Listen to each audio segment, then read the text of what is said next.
Gerry, I got to ask you something. I feel like as a poker community, we've been sold a false bill of goods when it comes to being a professional and what that looks like. And there's this assumption that it's this like glorious thing and man, it's so cool, but you've lived that life, you've chosen to go into that life and then return back out of it.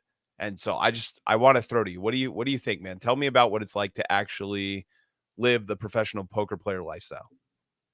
I don't think it's possible. I mean, absolutely 100%. It's not feasible to do at especially at low stakes. I mean, 2-5, no, 1-3, definitely not. And I think there's going to be some, hardcore people out there that really believe that you could still do this, but without a second form of income, whether you're a real estate investing or you own a business or you live at home with mom and dad or you have YouTube money. I don't think most of these people would ever even still be relevant without, what I'm saying, that extra income. Like it's not possible to go out here on the grind and think you're going to start at 1-3 and make 50,000 a year live, or 2-5 and make $50,000 a year. It's I think there's a lot of people complicit in selling this dream to fund the game and keep the game, but it's not. I couldn't agree more with the fact that it's not possible without a second stream of income. I don't know anyone right now, currently, at all, out of all the professional poker players I know, that don't have another form of income and then also are saying they're a professional poker player. I don't know anyone that is only surviving from poker alone at 2-5 or 1-3. Maybe at 5-10. I highly doubt it. I think you'd have to play 10-20 and up, and you have to probably make about 5 big blinds an hour and up at that stake. So did you come in expecting it to be totally possible and then you quickly realized like, hey, wait a second, this isn't what everyone's showing. This isn't what everybody's like saying is available and out there and possible. I think there was multiple things, like where I would like see these people that I'm like, how, like, you have no emotions about the 5K you just lost. You know what I'm saying? Like, Yeah. and they were like, just variance, just swings. And I'm like, that no, like after a while you start to realize they're like, I can't be the only one that's allowing this to affect me. And then you come to find out there none of these people are playing 100% for a living. Or um at least in a lot of areas, you have to, what I'm saying? These people are getting rate back, or they're getting paid by the club or the place to play, you know what I'm saying, as prop players or whatever it is. And I'm less like, wait a second, and then I started thinking about, well, what about the real pros, and then you look at, they all have sponsorships, they've all had sponsorships, or take Daniel Negreanu, for example. You can't tell me he's lost millions of dollars over the last 3 years, millions, or at best, he somehow break even, and yet still had no problem buying a brand new house with an elevator in it for, I don't know, a couple. I mean, maybe 1.5, $2 million. You know what I'm saying? Like, you're like, it just starts to hit you, and then you're looking at, people believe in these young guys that are 18, 19, 20, and then you come to find out their real story. Like, if you do a little investigating, you can find out that they have a good family, they have a nest egg, they had $100,000 a year job somehow at 21 because their dad got a farm. I don't know what it is, you know what I'm saying? And then their main focus is YouTube. You know what I'm Right. saying? Right. Even look at what's his name? Uh, what's the guy's name from New York? I always curse him, was the ACR pro. Ryan? Yes, Ryan DePaulo, right? Okay. Okay. Okay. This year at the World Series, Daniel Negreanu staked him for everything. He was an ACR pro. He has 100K on YouTube as subscribers, and Daniel Negreanu staked him for every event. Mm. Wow. Look, I mean, when you think like you think that this stuff is possible, but it's just, you know what I'm saying? Like, it's the luck of the draw. I Mm. mean, and not necessarily, but there's plenty of players out there that are still grinding 1-3 because they missed their one outer at the main event.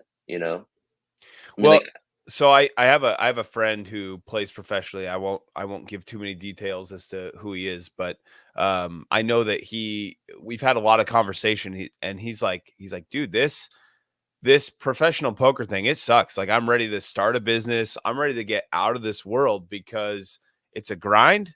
The games are way harder. He's been playing for a long time, and he's like, the games are way harder than they've ever been. Nobody wants to have fun at the table. Like, I can go into PLO to find a fun game, but then the variance is wild and swingy. I'm dealing with just like these games that are miserable to sit in for a long time, and I'm just barely eking out a living. And it's something that I think we were kind of talking about this just a little bit before, but in inflation, when we think about what inflation has done to the average value of that like 5-10 or like 2-5 game, you're talking about a game that used to pay you 50,000 when 50,000 would buy you a high standard of living. Now that 50,000, because of money printing, is buying you a way smaller standard of living, and because the stakes haven't jumped up with inflation, you basically need to be jumping stakes that are above what the average person can even access.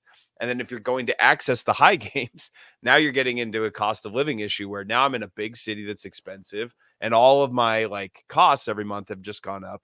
So to your point, Gerry, I think I don't know, has there ever been a harder time to make a living as a professional? I mean, I don't know the history. You know what I'm saying? I'm sure in 1929 it's probably pretty tough. You know, Prohibition, baby. It was to nobody's go, drinking at the Great table. Depression, yeah. Yeah, yeah. to go pro poker back in 1932. But Uh, I think it's just, you know, there's just no, there's it's extremely tough for all the reasons you mentioned. And there's something that I kind of left out, and it's like what I mean by people that are complicit that sell you this bill of goods is the idea that, like, let's just take Rampage and Mariano. People actually believe that they started out at 1-3 and 2-5 and worked their way to those high stakes, and like that couldn't be further from the truth. They made boatloads of money from other ventures, and mhm. I mean, I'm not. It's none of my business. I mean, like, They're not bad yes, guys. You're not Rampage. saying they're bad guys, to No, be no, no, no, clear. no, no, no, No, no, no. no, no, no, no. But I'm saying, like, they made boatloads of money from Mhm, other stuff, not mhm. just YouTube. You know what I'm saying? In the poker world, you either have a secondary income, you either have YouTube money, or you have a staker or a backer. Like, Sure, everyone I've met, everyone. sure. Or you work a part-time job and then you play part-time, and then, but I mean, I don't want to be a 30 something year old man living with four other, poker dealers trying to, I mean, that's fine if you Yeah, want to do that. You know what I'm saying? yeah. When you're 24, 25, 30, whatever. But I mean, there's guys now that are 40 years old, Right. trying to, borrowing 40K from somebody, and then not paying it. Like, dude, that's not my life. I'm not that guy. And Alright. I just don't think it's possible. Well, and how well does the conversation go when you go, "Hey, honey, I figured out how to play cards professionally. We're gonna be taking on 3 mid-aged male roommates. They'll just be Yeah. living at the house and kinda slumming it, Yeah. and, yeah, we'll just raise a family with 3 random dudes around." Yeah. Or Yeah, or that go goes. live I in a think the trailer only down by way, the beach. Yeah, yeah. down by the river. That's right. The only Top small way Oh, that sorry, I just want to say the only Oh, go small way it could be possible is if you are capable or in a place where you can grind online and you can grind multiple tables for long periods of time. You can see 25 times the hands you can live, you know? And I think there are, because that was like when the poker boom happened and the online boom happened, like that's when people really thought, oh, that's when people really realized you can do it because of the speed of the game and how, yeah, I'm saying, and yeah. it's going nonstop, and that's how you can really level up and move. I really don't believe that.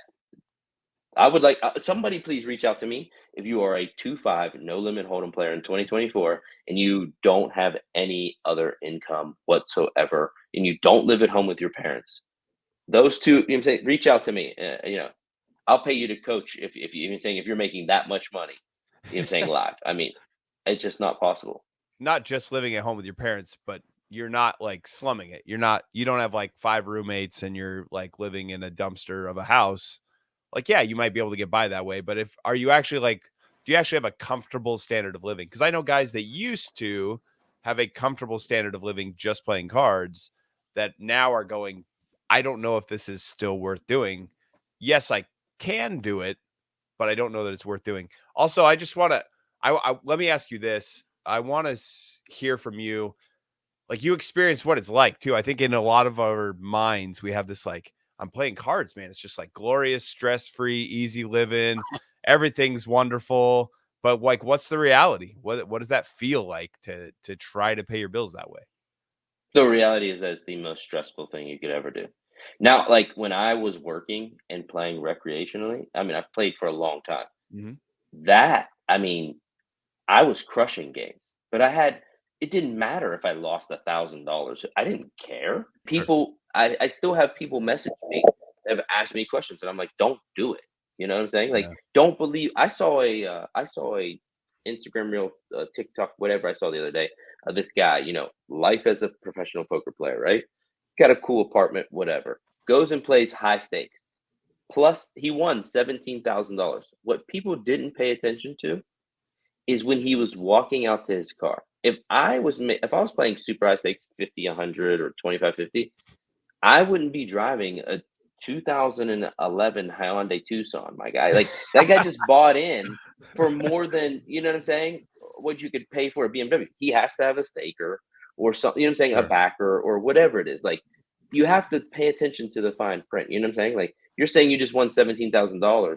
You could literally buy two of those 2011 Hyundai Tucsons. But you know what I'm saying? Like when he beeped his little, you know what I'm saying? Like I'm good with cars. I'm good with things. So I noticed it and I'm like, that's the car you're going to? Like you should have at least borrowed your buddy's BMW or something. You know what I'm saying? If you wanted to sell me that false bill of Uh, goods. But I mean, geez. right.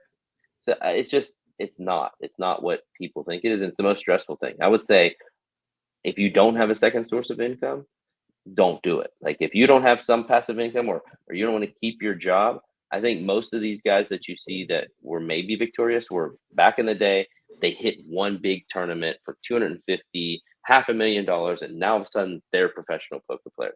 And it's like Yeah. that works because now you have $500,000 in the bank, Sure. easy to say that until 3 years later, and then they run up to a wall of variance, and what are they doing? Look at all your famous poker players. They all have coaching sites. They all coach. You know what I'm saying? Why, if they're making so much money, then why do you need to sell other poker players coaching? You think they're doing it out of the kindness of their hearts? Give me a break. Poker players are not teaching any poker players out of the kindness of their hearts. These guys are charging more than they're making hourly. $200 an hour for 2.5. What? 200? Who's making $200 an hour at 2.5? You know what I'm saying? Like that's what you're Sure. charging to coach at 2.5. You know what I'm saying? Like, or they have these poker training sites, or they have side businesses. Like, just don't believe it. You know what I'm saying? Do the Sure. business thing, do the career thing, play poker recreational, create your alter ego on YouTube, do what you want to do, but definitely don't ditch the main money for the dream that is the professional poker player. Okay, so, dude, Sorry. great answer. No, I love it, man. I'm just The fire in your belly. dude, I'm just, We found the it's topic. upsetting. It's upsetting. Yeah, I think it's That's all. good. Let me, so if you were gonna do it over again, because you've done this once where you took a huge shot. If you were gonna do that whole thing over again, how would you do it? So to give it a quick recap of the story, you're living out in like the Pennsylvania area and playing poker, right? And then you decide, Mhm. hey, I'm moving to Texas. I'm West gonna try Virginia. this thing. You were in West Virginia, but playing in Yeah, it's like a Pennsylvania, panhandle, weren't but you? you play Ohio, PA, and West Virginia. I was Yeah, playing yeah, in yeah. all So three you're states, but I'm yeah. sorry, you were playing a lot of PA. But Yeah, you're yeah. living in that area playing PA, and then you move to Texas, you try the YouTube thing full time. Channel was pretty small, not a lot of income coming that way. So now it's 100% on the cards. But if you look back on that and eventually said, to finish that thought, eventually said, hey, this isn't working. I'm going to take a step back, get a job, figure things out, and then I'm going to reevaluate. Now, as you're coming back into YouTube and all that stuff, life's different. But I want to hear, looking back on that, if you had a do-over, would you take the shot at all? No, I 100% would not take the shot. I would not jump off the cliff. Hmm, You know what I'm saying? Like until I had something in place that was stable. No, I would have kept maybe I wait until the YouTube channel actually gets to monetization. sure. Maybe I start saving up, like I said, 5 times the amount of money that I thought I might need. Sure. 10 times the amount of money I thought I might need. And then at the same time, I still wouldn't have done it without passive income on the side. So Whether it be, yeah, go ahead. let's say you have that passive income now. Like, let's say you have like $2,000 a month somehow, whether it's real estate or I don't know, some Hmm. investment, whatever it is, you're getting $2,000 a month in investment. Are you still excited to go play poker full time? Or would you rather just be like, hey, I've got this going. I'm going to start a small business or I'm going to have a job and then I'm still going to play poker recreationally because the stress is too high? $2,000 a month passive income would be too light. You know what I'm saying? I think it would have to be 4,000, Okay. and then my bankroll would have to be 5 times what I thought it should be. You know Okay. what I'm saying? Yeah. And then I would say I would still have to have something else, like maybe the YouTube is making, a few $100s a month, something else that I could work with to Yeah. grow that larger. You know what I'm saying? Now, Yeah. granted, I'm not the best poker player there is. And I know, but even the guys that I know that really do grind full time, they still have secondary income. Right. There isn't, you know what I'm saying? So like Right. people can all say, well, maybe you just suck at poker. Maybe I do. You know what I'm saying? But I'm saying that I'm not bad enough that I'm unprofitable, and it's still Sure. not worth it. Now, I'm also not making $100,000 a year, but take Bredo, and his goal at 510 was 50,000. That was like 2 years ago. And I don't know. That's why I think I realized that most poker pros, real ones that are really grinding, there's no way they would have time to do a YouTube channel. Like your friend, you're saying like he's probably spending 60 hours a week at the table in Oh, Vegas. but yeah, he's not spending 60 hours a week at the table. But I don't want to give too much of his life away. No, But well, just hourly. but you are right that it's not just his income taking care of things. Like again, it's paying the bills, it's helping, it's working, but it's not solely 100%. I will pay the bills just grinding 2-5 cash. It's not. And Yeah. I'm with you. I think that's incredibly rare. But last question, and I'm going to leave this thing alone. How much did you enjoy the game when you were playing professionally versus how much do you enjoy it when you're not relying on it for money?